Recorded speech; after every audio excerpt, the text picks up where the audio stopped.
You know how everyone's always mixing and matching PC parts from different brands? Well, not today. Today we're doing something a little bit extra. I'm building a PC entirely out of ASUS parts. Motherboard, GPU, power supply, case, cooler, all ASUS. Of course, taking into account we have an AMD CPU and Crucial RAM and SSD, but everything else is ASUS. Why?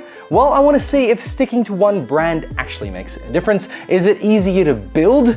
Do the parts work better together? And of course, how good will it look when it's done? And let's not forget the performance. So here are the parts we are working with. This is the ASUS PRIME X870-P Wi-Fi motherboard with Wi-Fi 7 on board. I'm really interested to see the performance of that. Right in front of it, we have the AMD Ryzen 5 8500G 6-core 12-thread max 5.05 GHz CPU. This is a mid-tier entry-level CPU, and I'm actually really interested to see how it performs in gaming these days. Of course, to do that gaming, we have this, the Radeon RX 7600, which again is from ASUS. Then we have the Prime 850 watt gold power supply from ASUS. These are nicely matching, and I believe the colors are also here to match this case. This, my friends, is actually a really nice looking case. I went for white. I've never built a white case, so this is a real first for me. This is the ASUS Tough Gaming GT302A RGB mid-tower case. There is also a CPU cooler that I managed to buy myself on special, but also from ASUS, but the ROG gaming brand, and that's the Ryujin 240mm right here. It's an all-in-one CPU cooler, and it has a little screen on it, so I think it's gonna look smashing in here. It is black, so it'll be a nice accent to this.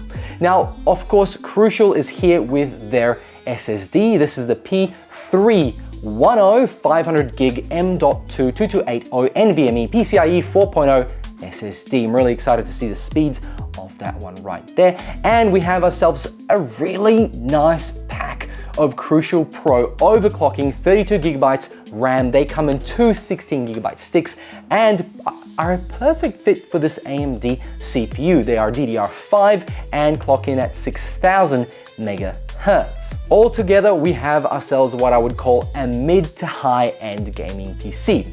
We'll go through each part in more detail as we install them, and I have also structured the video to be a bit of a build guide to be used in building your very own gaming PC. But before we dive in, huge thanks to ASUS for sending in the motherboard, GPU, power supply, and huge shout outs to Crucial for sending the RAM and SSD to complete this fantastic build. Everything else I sourced myself, and we'll get the prices for you in a jiffy. Let's get started by rolling the intro.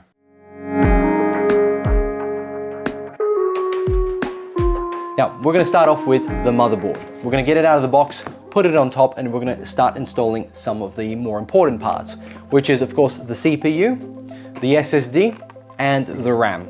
All that will be pre-installed before we get to the case. Removing the motherboard from the box and being careful to not damage the underpins, I like to lay it on the box to install our main parts. Starting with the CPU, let's take it out of the case. Then we can put some pressure on the lever on the CPU slot to unhook the latch, making sure to leave the black plastic cover intact. Taking our CPU by the edges, making sure we do not touch the contacts on the bottom side. We're going to match the little triangle arrows to each other. Both are on the top right-hand side corner when looking at this video. Place it in the slot gently, making sure all the notches match and the arrows also touch each other. Close the hatch and with force push down the lever back into its place underneath the metal clip. If done right, the black plastic cover should pop off and your CPU is now mounted. Now onto the NVMe SSD from Crucial, the P310. This SSD has 500GB of storage and 6,600 megabytes of read and write. And to top it all off, it has 5 years of warranty. The ASUS PRIME X870-P Wi-Fi motherboard has 4 M.2 NVMe slots. We're going to be inserting this SSD into the first slot closest to the CPU. This M.2 slot includes a passive cooler at the top, which is screwed in by 2 screws. We're going to unscrew them. When ready to insert the NVMe drive, we're going to match the key, which is a little notch that you can see both on the SSD and the slot. We're going to slot that in gently at an angle, and again gently pushing it down until it reaches the clip at the back. Sometimes this is a screw. In newer motherboards, it is now a plastic clip, so no screwdriver is required. Then let's not forget to put the passive cooler back on, remembering to remove the sticker from the heat pad. Next up is the Crucial RAM DDR5 Pro series with overclocking capabilities. It has 6,000 mega transfers with 2 sticks, 16 gigabytes each, totaling 32 gigabytes. This is the one time I always reference the manual of the motherboard, and according to the ASUS motherboard, we need to insert those 2 RAM sticks into the 2nd and 4th slot. This is pretty standard when you have dual channel memory. Following this diagram, you can see that slot A2 is first and B2 is first when inserting 2 RAM modules. If you're only inserting 1 RAM module, then you'll use A2 as the first slot. So this is the second one from the CPU. Then simply, if you have 4 modules, you'll insert all of them. It is not recommended to have 3 modules. So we've installed the CPU, the RAM, and the M.2 SSD onto the motherboard. We're now going to set that aside and we're going to get the case prepared. There's 3 fans to install, and we just want to get all the stands ready to go for the bottom of the motherboard. The motherboard requires small little metal stands that come with the case, and we're going to match them up to the already pre-drilled holes on the motherboard to make sure the standoffs are holding it up just above the metal case. And then we'll get to installing some of the bigger parts. Because each fan is ARGB, it contains 2 plugs. One is for the power, that is 4-pin that goes straight onto your motherboard, and the other is a 3-pin plug for the RGB, which also goes onto your motherboard. However, because we have 4 fans for the case and 2 fans for the CPU cooler, we're actually a couple ports short of full RGB cover. So we're going to use a 3-way splitter for the RGB header for the 3 front fans of the case. The ASUS Tough case is really nice to work with. All the panels pop off with clips, so there's no need for a screwdriver. Let's pop off the front cover and insert our 3 fans. What we need to achieve here is airflow going into the case from the front from the 3 large fans. Most fans blow air out from the side where the frame is visible. So we want to point the presentable side out of the case and towards us. Using 4 screws, we can screw them in, making sure the cables don't get pinched, and you can route them through to the back of the case. The 4th fan is inside the case, and it is there to exhaust hot air. So we will be pointing the presentable side to the inside of the case and the frame to the back. We'll screw in the 4 screws from the back of the case. The fans have been installed, and the risers for the motherboard came pre-installed with this ASUS case, so we don't have to install it ourselves. The next step is to get the motherboard inside the case, and we're going to slowly and gently lower that in, aim it onto the off stands, and then we're gonna screw them in. The nice thing about this ASUS motherboard is that it comes pre-installed with the fascia plate, so you'll never forget installing it. What we're going to do is align the motherboard with the standoffs and then push gently right underneath the fan into the slot for the ports. Once you see all the screw ports lined up, you can go ahead and start screwing them in. My tip here is don't screw them in too tightly. Be very light-handed with it. All you need to do is make sure the screws are secured. Now it's time to do the last 3 major components plus a 4th part of the whole project that I always find very tedious, but that is cable management, and we'll get to that in a moment. The next step we're going to do is install the PSU and prepare some of the power cables to the motherboard and CPU, and of course the graphics card right here, because that also requires some power. So let's get started on opening this up, and I'll show you what you need to do and how you can install it in this case. The ASUS PRIME 850 watt gold power supply unit comes with 8 years of warranty. It is ATX 3.0 compatible, dual ball fan bearings for longer lasting fans, and it is completely modular with a unique choose your own style where 2 sides of the chassis are painted white and the other is painted black, perfect in matching your build style. To power this computer, we need the following cables: the motherboard power, which is an ultra wide 24-pin plug, 2 8-pin CPU cables, which are clearly marked with white print on the cable ends, where one says CPU and the other end says PSU. Now, not all PSUs provide 2 plugs, and not all motherboards require both pins to be plugged in. The second pin is generally used for high voltage overclocking. The last cable we need is for the graphics card. Now, the ASUS AMD Radeon RX 7600 requires an 8-pin PCIe cable. Now, this cable will be marked PCIe in white print, and it may be split with a 6-pin and a 2-pin. Combining both at the graphics card port will make it an 8-pin. The other end will be marked with PSU. We have no SATA SSDs or peripherals to power with the SATA power plugs, nor the 4-pin Molex cables, which seems to be keeping in the minimalist style build that we've got going on here. To install the PSU in this ASUS case, we need to take the back cover off,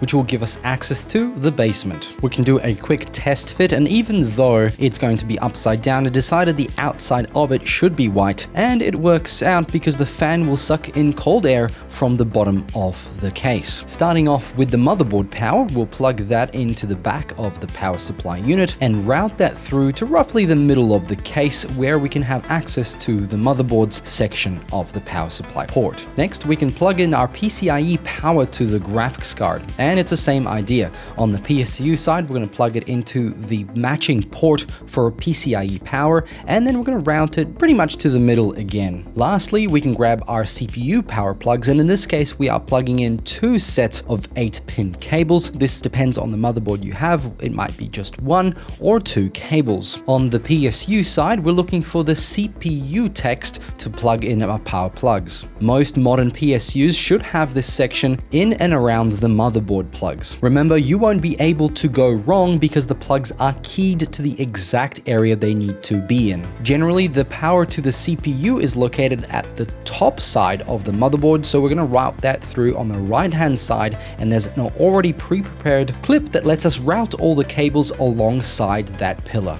Now it's time to take the 4 screws that are included with the PSU and screw the power supply into the case. You may need to use your other hand to maneuver the PSU into the right place so the screws line up. You don't need to be particularly gentle with this, it just needs to align and be held in quite tightly. While we have the back of the case open, we can now take some of the front I/O and route it to the right areas on the motherboard. The first cable we have is the front panel USB-C ports, and this cable is a little bit unique and it goes right next to the motherboard power port. So let's route that through the same area. We then have a little wide end cable with a notch in the middle. This is the USB 3.0 header at the front of the case. We can route this one through the same area as the motherboard power and the USB-C header. Following that, we have 2 final plugs. One is for the 3.5mm jack combo at the front and the front panel on and off button and reset switch, which is marked F panel.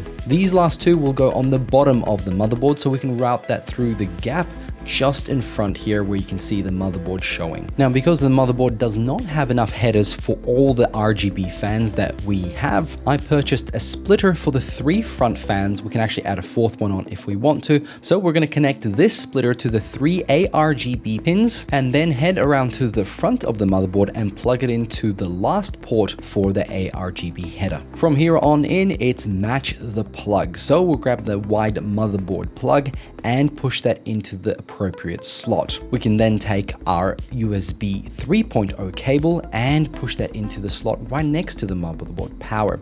In between these 2 ports, you'll find the port for the USB-C cable, and we'll route that through and push it in too. We can leave the power cable to the graphics card hanging for now. Pulling through the front panel cable, which is now made easy because it's just one little brick to plug in, you need to match the blank pins with the missing pin on the motherboard to get it the right way up. Do the same with the audio cable from the front panel, which is on the far bottom left, tagged as HD audio. Next, we can take the fourth fan and route it through the top near the CPU power plugs and pull it down all the way to the bottom to hide the cable.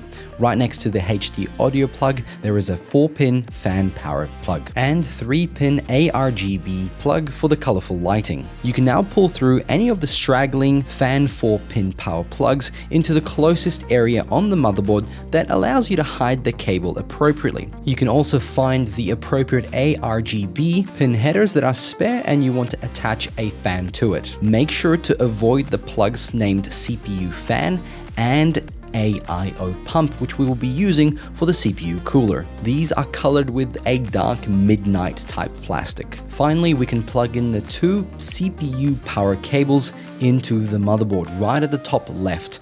Again, you might have 1 or 2. This is the ASUS ROG Ryujin 3 240mm ARGB CPU liquid cooler, and ASUS strikes again with this epic device. It has 6 years warranty, it is of course Aura Sync compatible, and it has a 3.5mm LCD to show off all that content goodness. But what I really like is the magnetic daisy chainable fans. They're so easy to install and only require 1 cable to power and give RGB goodness to both of them. Now it's time to install the CPU cooler, and first we have to prepare the CPU mounts. This is an AMD CPU, therefore we're using the AMD provided mounts. We need to first take off the old mounts from the motherboard, and that's as simple as screwing off 4 screws near the CPU and removing the black tabs. We then install the new mounts that are provided from the ASUS ROG CPU cooler,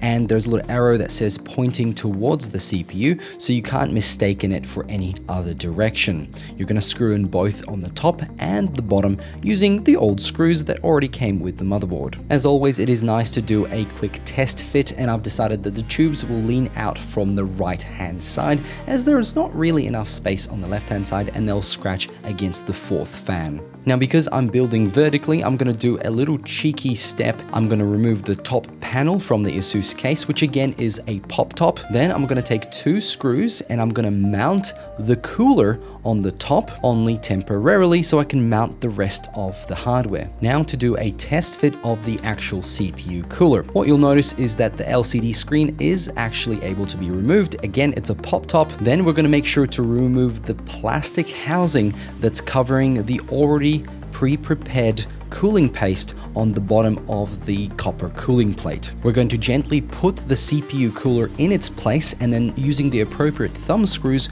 we're going to screw in the top right hand side corner. Then we're going to screw in the bottom left hand corner, followed by the left hand top corner and the right hand bottom corner. Then with the screwdriver, we're going to tighten it very lightly to make sure there's no movement, but not too much. Next, we can route the AIO pump, which is built into that cooling plate, into the AIO pump port on the right hand top side of the motherboard. It's a 4-pin plug, the same as a fan. The Ryujin LCD screen has a USB plug, which we can route through the top all the way to the bottom where the USB ports are located. The screen clips back onto the cooler. We can now go back to the radiator, remove the 2 screws that were holding it up, and start installing the fans with the extra long screws. Remembering, we want the fans to blow the hot air out of the case, so we'll be pointing the fancy looking side down into the case and the frame side up into the radiator. The included ASUS fans are fantastic with their little magnetic latches, and also remembering that one of those sides will contain the cable, so either attach it now or do what I did, which is fiddle around and push it through as it finds the magnetic slot and connects. Now taking the entire unit back to the top of the case and installing the rest of the 8 screws. Finally, we can route the power and ARGB plug for the fans. This is a magnetic latch, so if you push that in right to the side where you want to hide it, either on the left hand side of the fans or the right hand side, you can then attach it to the CPU fan header on the top right hand side of the motherboard, with a spare ARGB header used for the 3-pin RGB lighting. And for the last part of this build, the ASUS AMD Radeon RX 7600 OC edition with 8 GB of VRAM. It has ray tracing, Radeon Boost, and Radeon's anti-lag capabilities.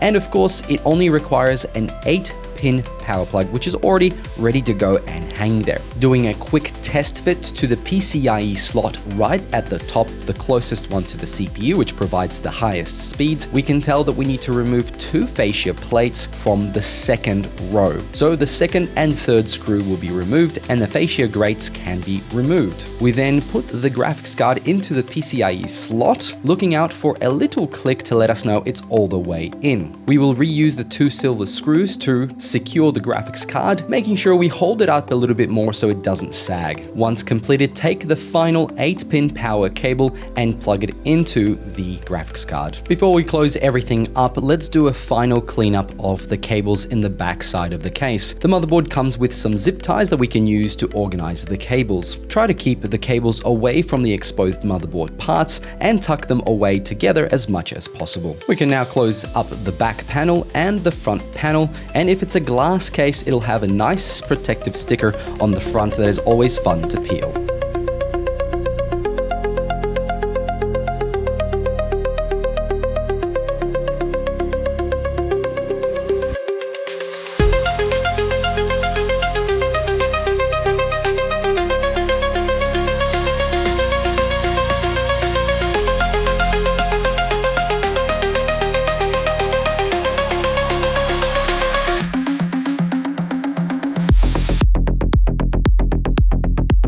So there you have it, folks, the all ASUS build, and it looks fantastic. I really like the color scheme. I think I chose well, a bit of black, bit of white, and I think it just screams super sleek and minimalist. One of those things is the fact that the motherboard has so many M.2 drives and I didn't need to run any extra SATA cables at the bottom. Though this ASUS case has plenty of storage for hard drives, both 3.5-inch and 2.5-inch SATA drives.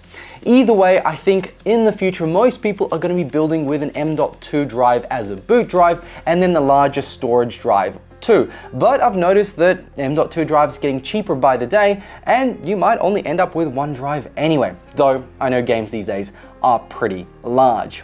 So overall, the process was very smooth and using only ASUS parts was very interesting. They fit well together, there was no issues in spacing or any screws that were misaligned, which is obviously part due to the manufacturing process of all the parts, but I'm sure they've tested all these together and they fit really, really well.